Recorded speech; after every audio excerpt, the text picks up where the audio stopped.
Crime Salad listeners. Welcome back to another episode of Crime Salad, where we talk true crime. My name is Ashley. And I'm Ricky. And we have a few shout-outs to make. We do. We have 4 new patrons. We have Natalie, Jaleesa, Glenda, and Dana. Awesome. Thank you guys so much for your support. We really appreciate it. So the case that we are covering this week takes us to Raleigh, North Carolina, where Michelle Young, a 29-year-old wife and mother with an adorable toddler and another baby soon on the way, was attacked in her home and left for dead. And for all who knew Michelle and Jason Young, they appeared to be the ideal couple. But all of that came to a sudden end in the early morning hours of November 3rd, 2006, when Michelle Young was viciously attacked in her house.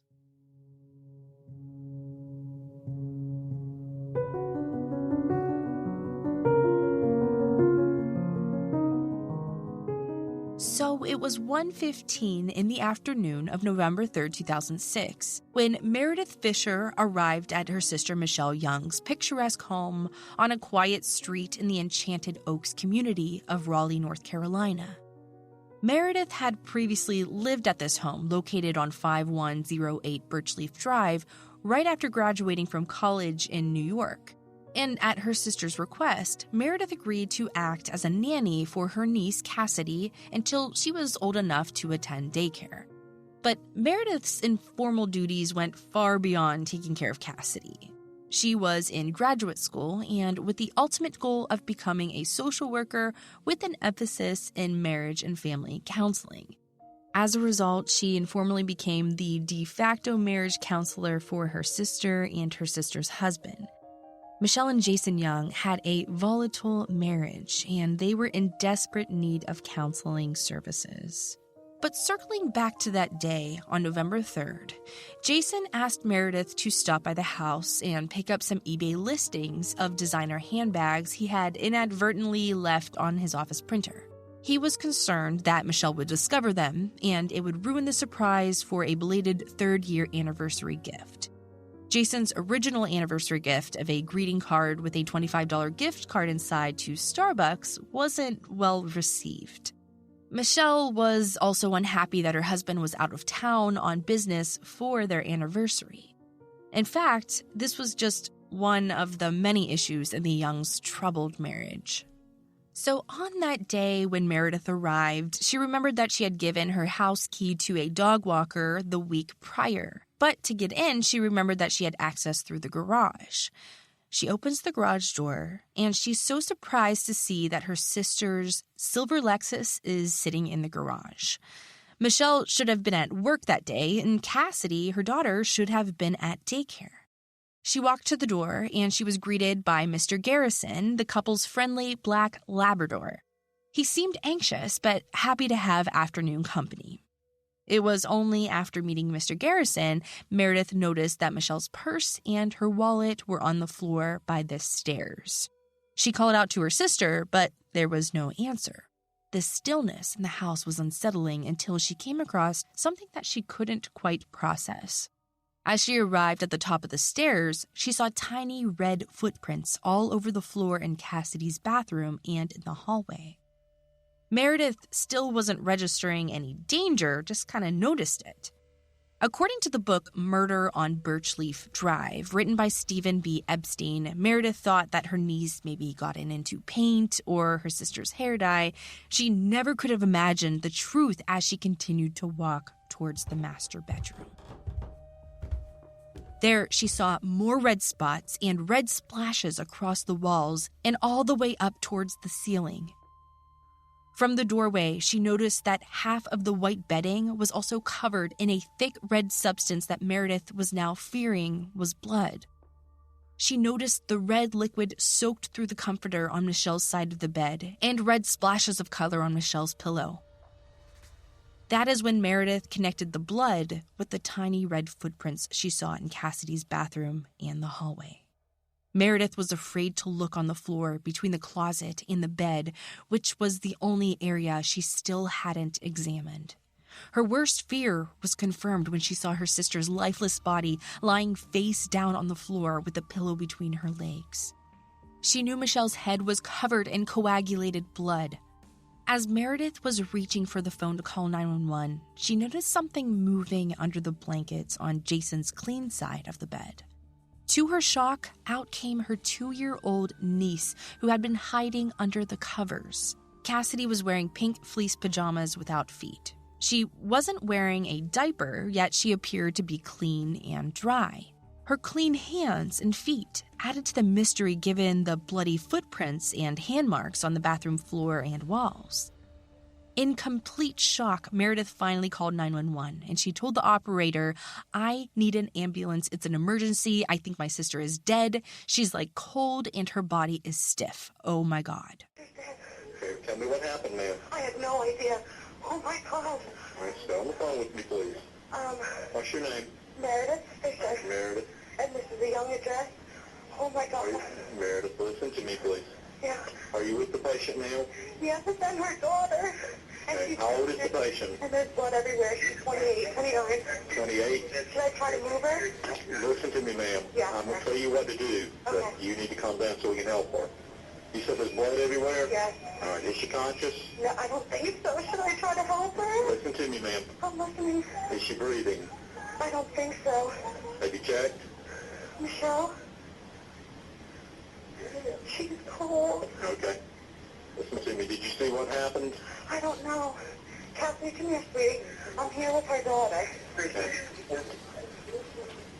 There's like blood footprints all over the house. Okay, With my listen to daughter, me. like her daughter's little footprints. Okay, listen to me. What's your first name? Meredith? All right, Meredith. Yes, sir. Did you see what happened? I just came here on a fluke. I usually, don't come here during the day. Okay. She shouldn't be home. She should be at work. Okay, listen to me. Yes, sir. I'm Did you say? right now. Can you tell me why she looks like she's dead? I don't know. I have no idea. There's blood all over the Okay, did you say she's cold? Yes. Okay. Yes. All right, stay on the phone. Okay.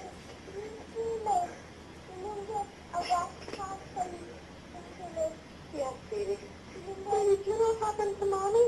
Did she fall?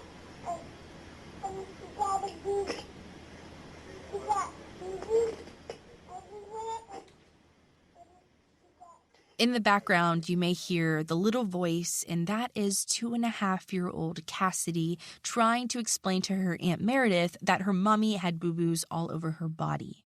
She wanted Meredith to follow her into the bathroom for Band-Aids to help her mother.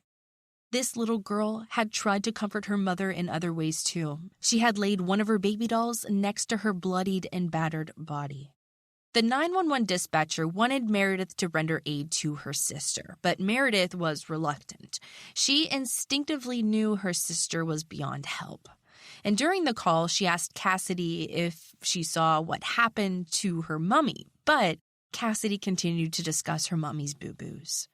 The dispatcher asked Meredith to turn her sister over to render aid, and on the call, Meredith told the 911 dispatcher that her sister was cold and too heavy to move.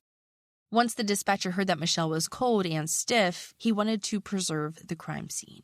He told Meredith to take Cassidy outside, and he connected her with a police officer who had questions for her.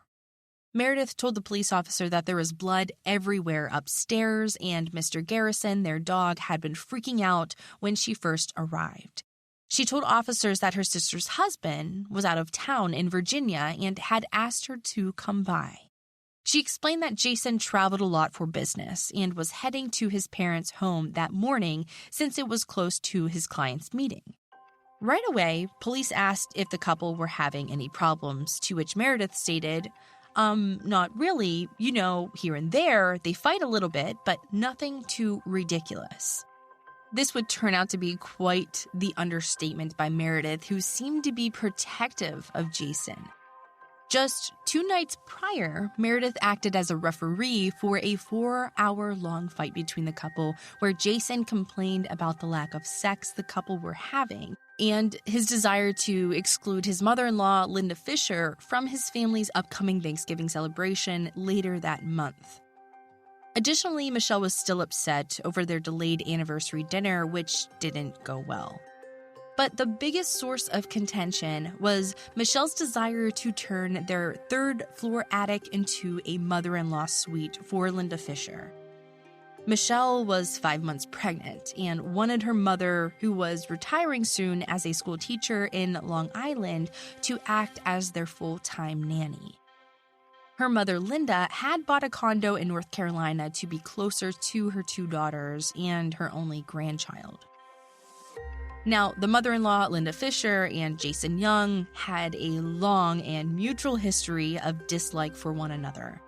Michelle, who was pregnant with a boy she planned to name Raleigh, was insistent that a family member care for her newborn son during his first year of life. And at the time of her murder, she wanted her mother to be that person, just as Meredith had acted as Cassidy's nanny for her first year of life. Michelle, who was an accountant, had arranged with her job to work Tuesday through Thursday after the baby was born. She thought that it would be ideal if Linda spent the night Monday through Wednesday, going home Thursday nights, and this would give the couple 4 nights a week to be alone. However, Jason wasn't having it. In the email written just 10 days before Michelle's murder, Jason made his feelings very clear. Michelle wrote, "I agree, 4 days or so would be more ideal, and when she moves here, that will be the deal. We talked about how she'll only be at our house 3 nights a week, and one of those nights will be a designated date night for you and I to go to dinner, take a walk, play some tennis, whatever. Just make sure that we get some quality time together." Jason's response was incredulous. He stated, "I don't get this. When she moves here, she shouldn't be here at all. That is what her house is for. If she wants to come and have dinner for a few hours, fine, but she is not going to live here. I do not want your mom here a week before Christmas, and I don't want her here through New Year's Eve. If she wants to come at Christmas and stay for 2 or 3 nights, then fine. I'm not spending my entire holiday season with my mother-in-law at my house. I am not wavering on this, and I don't think I'm being extreme. I will simply choose to spend my Christmas elsewhere. Enough is enough, and I've told you this until I'm blue in the face." One of Jason's biggest complaints was that Michelle involved her mother in their lives on a daily basis, talking to her several times a day and sharing all of her complaints about their marriage, which Jason felt should stay within the confines of their marriage. Jason wasn't above defending himself to his mother-in-law and often complained that he wasn't getting enough sex from his wife, and he would often make inappropriate comments in front of her that he needed a girl on the side, and then he would be happy in the marriage. Linda tried to talk to her daughter about the importance of intimacy in a relationship, but Michelle complained about the disgusting things her husband would say during sex and the way it made her feel. She wanted a loving and romantic encounter with her husband, and he wanted to recreate his favorite porn movies. Michelle knew her marriage was in trouble and wanted Jason to go to counseling with her. However, Jason said that there was no point in going to counseling until Michelle went alone first, as he felt all of their problems were her problems and not the couple's problems. He would often tell Michelle to fix herself, and then their problems would go away. Linda saw the changes in her daughter the longer Michelle and Jason remained married. Her smiling and extroverted daughter she had always known was vanishing before her very eyes. Michelle had been an outgoing cheerleader in North Carolina State and was now in a shell of her former self. After just 3 years with Jason, she had become sad and withdrawn. The day that Linda learned her oldest daughter had been murdered left her inconsolable. She immediately suspected Jason. The police felt the same way. They were eager to talk with their victim's missing husband. As Jason was traveling, death notifications were left up to Meredith. She knew Jason was planning to visit his mother after his meeting with his client. She had 2 messages to pass along. 1, that Michelle had been found dead, and 2, that police wanted to talk to him immediately.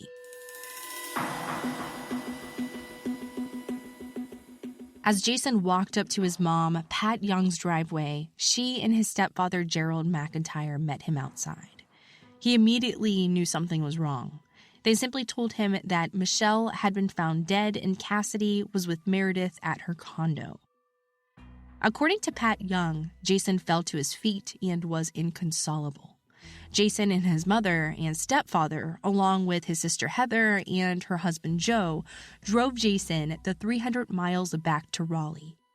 It was almost 11 p.m. when they arrived at Meredith's home.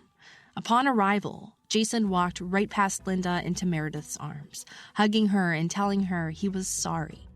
Then he got into bed with Cassidy and went to sleep. He had been alerted along the way from his friend Ryan that he needed to hire an attorney. The police were asking pointed questions, and it was clear that Jason was their number one suspect. Ryan was able to get him an appointment the next Monday with criminal defense attorney Roger Smith. Smith told Jason that he shouldn't speak to anyone without an attorney, not even to his family. Jason took that legal advice to heart, and the next morning, Linda told Jason that the police wanted to speak with him, but he once again told her that he couldn't and wouldn't be talking to anyone until he met with his attorneys first. The police came to Meredith's home demanding to speak with Jason, and again, he refused to talk with them. But he did make some comments that later wouldn't sit well with Linda Fischer. He mentioned he probably wouldn't be able to hang on to the house without Michelle's income, and he would need to sell it at a loss. The second comment that he made was that he hoped that he and Michelle's living will would stand up in court. His comment about the living will related to custody of Cassidy in the event he could no longer care for her. Years earlier, when Michelle and Jason were having their will prepared, Michelle wanted to name her sister Meredith as Cassidy's legal guardian. And since Meredith was single and hadn't finished school yet, Jason insisted that her sister Heather and her husband, who were already married and established, should act as Cassidy's legal guardian. Michelle reluctantly agreed under the condition that they would revisit the issue later when Meredith's life and career were settled. And now for the other comment about affording their home was even more odd in light of the life insurance policy Michelle and Jason had on each other. Jason insisted on taking a $2 million life insurance policy against each other with a double indemnity clause on any death other than natural, which meant that Michelle had a $4.25 million life insurance, which Jason must have known about. And this was more than enough for Jason to hang on to the house if he wanted to. After Jason met with his new criminal defense attorneys, it was their advice not to speak with the police at all. If Jason weren't already the police's number one suspect, he now had become their only suspect. Immediately following the funeral, Jason had his sister Heather take Cassidy with her to their home in the southern mountains of North Carolina, more than 4 hours away. Jason also moved in with them and made arrangements to sell the house on Birchleaf Drive. As Jason was building a new life away from Raleigh, police were tearing apart his old life, looking for ways to tie him to his wife's horrific murder. The autopsy left little doubt that Michelle had been brutally attacked as she slept in her bed, as evidenced by the blood-soaked wall and bedding where her head would have been. Michelle fought for her life to no avail, resulting in defense bruising to her hands and arms. The medical examiner surmised that the bruising and scrapes to her hands and forearms were her attempts at deflecting the blows to her head. Michelle's head sustained more than 20 separate blunt force injuries. Lacerations found all over her back and her head, and some severe enough to expose her skull. The repeated blows fractured Michelle's skull in multiple places, resulting in hemorrhage to her brain. The weapon was a heavy, blunt object with a rounded surface. At least one of the blows was that to the front of Michelle's face, knocking out several of her teeth and fracturing her jaw to the extent the jawbone was coming through her skin. However, before she was bludgeoned to death, someone tried to strangle her.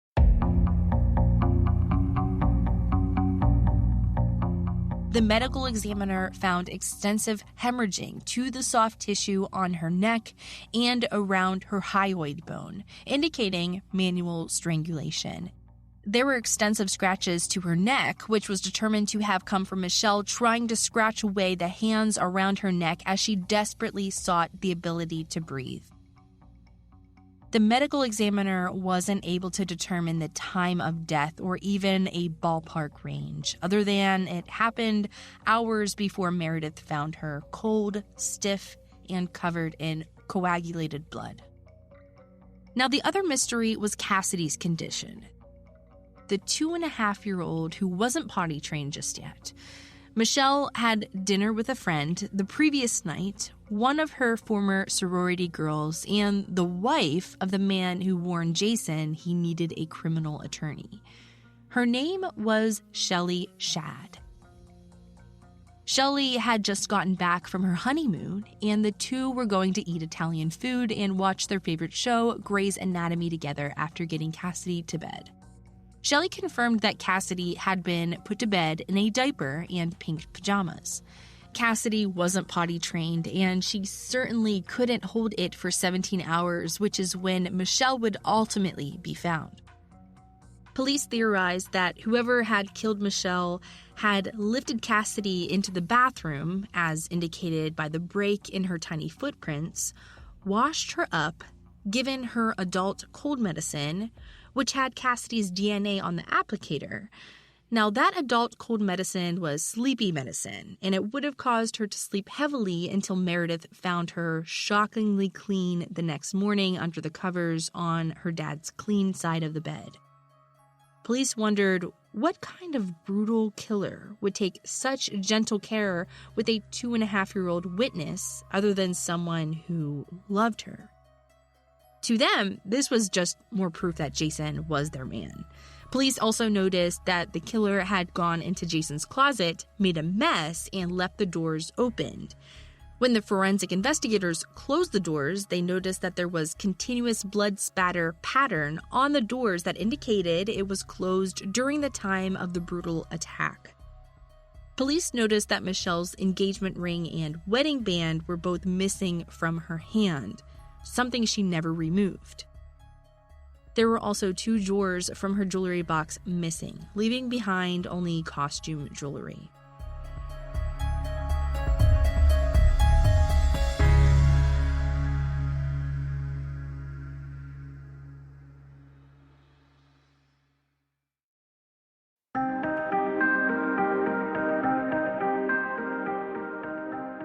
While police were frustrated by Jason's unwillingness to speak to them, they were still able to serve a warrant for an examination of Jason's body and the collection of his DNA.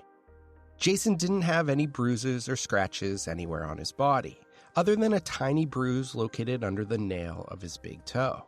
It certainly didn't look like anyone had scratched his hands trying to prevent him from strangling them. Without Jason's cooperation, Wake County investigators were on their own in trying to place Jason at the scene of the crime. They learned that Jason was planning to drive 170 miles to Hillsville, Virginia, where he planned to spend the night at the Hampton Inn. Then he would drive the last 2 hours to his appointment the following morning to sell them on proprietary healthcare-related software.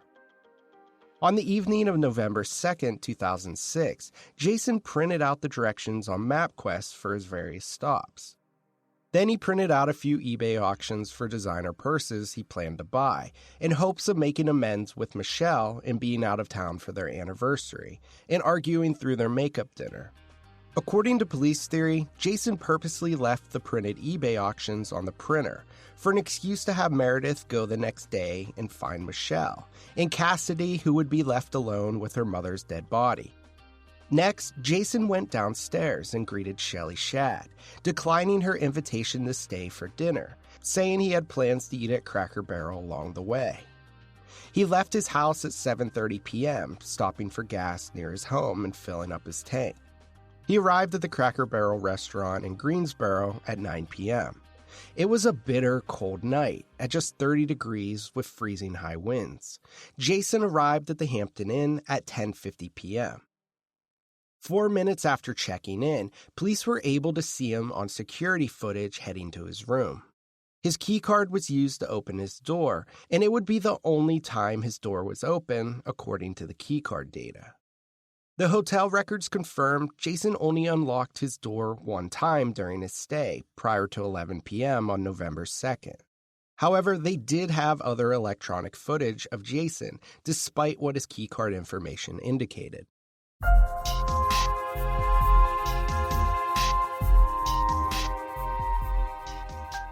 Interestingly, an hour later, he would be caught on camera again, heading down a hallway towards an emergency exit that was locked from 11 p.m. each night until 6 a.m. the following morning.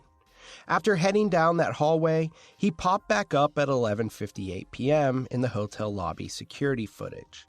He had changed his clothes and was at the front desk asking for a newspaper to check the sports scores. The police found this odd because he had his laptop with him, and he could have easily just checked the scores himself. He wouldn't be seen again on camera until the following morning. Police learned between 3 a.m. and 5 a.m. the hotel desk clerk slips the bills under the doors for occupied rooms and hangs a complimentary copy of USA Today on each doorknob. Police inspected the room where Jason stayed and learned that the door was easy to leave partially open, thus bypassing the keycard recording. If Jason had left his door slightly open, why wasn't this noticed by the hotel clerk when he slipped the bill under the door and hung the newspaper? Without Jason's willingness to talk to them, it would be many years before they had the answers to these questions. But the desk clerk did have other observations that night. In the early morning hours of November 3rd, someone at the Hampton Inn had tampered with the surveillance cameras, which pointed towards the hallway leading to the emergency exit door. The camera had been unplugged and the door was propped open by a red landscaping rock. This was the same hallway that caught Jason on camera just before midnight. The desk clerk moved the rock and closed the door. Then he had the maintenance man get a stepladder and plug the camera back in. But an hour later, at 6:34 a.m., the camera was malfunctioning once again. This time, someone had merely pushed it up, so it was only recording the ceiling. And by this time, that emergency exit would have been locked. Police wondered if Jason used the door to re-enter the hotel, pushing the camera up so it wouldn't capture his image returning from killing his wife. Police thought this might be how Jason established his alibi. Was it even possible to drive 170 miles round trip, kill Michelle, clean up Cassidy, drug her, put her back to bed, and then drive all the way back by 6:34 a.m.? These were the answers police were hoping Jason would provide. Without his cooperation, they were stuck retracing his footsteps, with the limited information they were able to glean through investigative measures. Their first course of action was to take a road trip. Along the way, police were hoping there would be record of Jason stopping for gas. They knew his 2004 Ford Explorer got 19.5 miles per gallon. There was no way Jason could sneak out of his hotel room, drive back to Raleigh, and make it back to his hotel at 6:34 a.m. on one tank of gas. They had impounded Jason's car hoping to find forensic fibers or blood evidence from Michelle inside the car or the contents of his suitcase. So far, they were out of luck. What he did have were the MapQuest directions he printed from his home computer on November 2nd, and the bill slipped under his door between 3 and 5 a.m., along with the free copy of USA Today given to all guests. That means they had a tight time frame from 11:58 a.m. on November 2nd to 6:34 a.m. on the morning of November 3rd, and accounting for the time it took to get gasoline and murder Michelle. 2 hours into their search, police found their witness.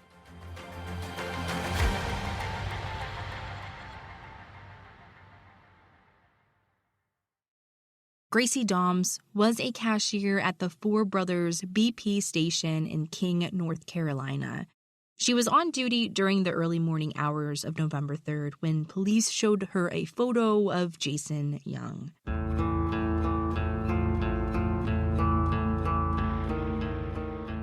She said that she remembered him getting gas at 5:30 in the morning. She said he pulled his white SUV up to the pump, farthest from the store and repeatedly tried to pump gas. When she refused to turn on the pump, he came storming inside, frustrated and angry. He cursed at her for refusing to turn on the pump and threw down $20. He got only $15 in gas before driving off angrily. This would be perfect timing and the perfect amount of gas to get him back to the Hampton Inn by 6:34 a.m., which was around the time that the camera had been pushed up towards the ceiling at the hotel. Police were slowly building their case.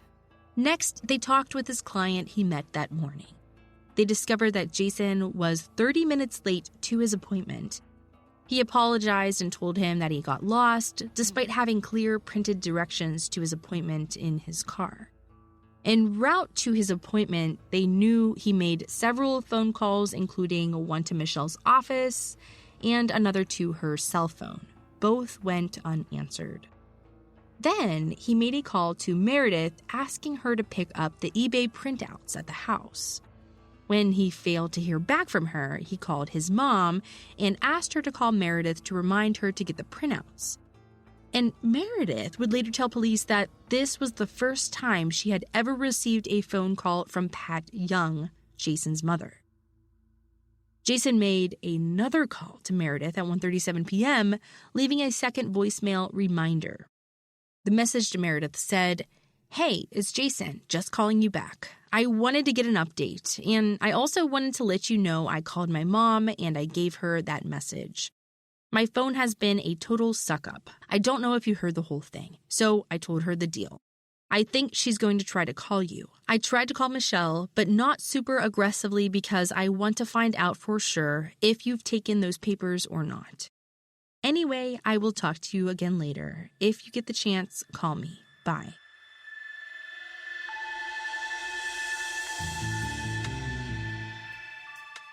Now, Jason wasn't having any luck getting a hold of Meredith or Michelle that morning.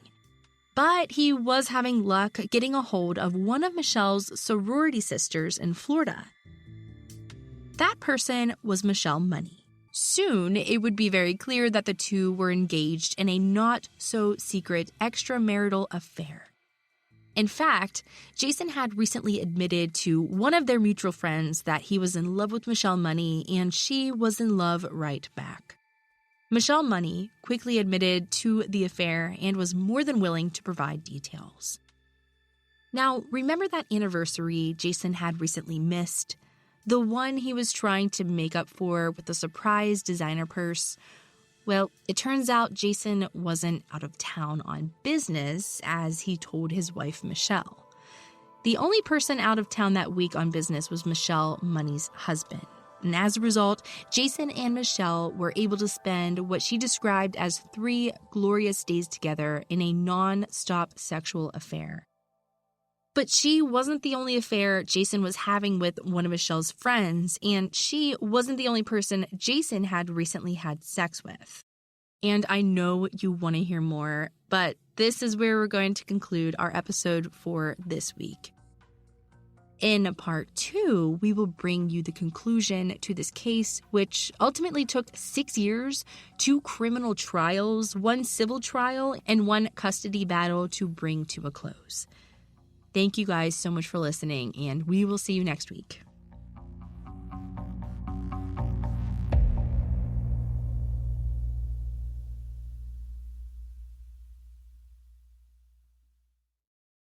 Crime Salad is a Weird Salad production. Are you kidding me? That was perfect.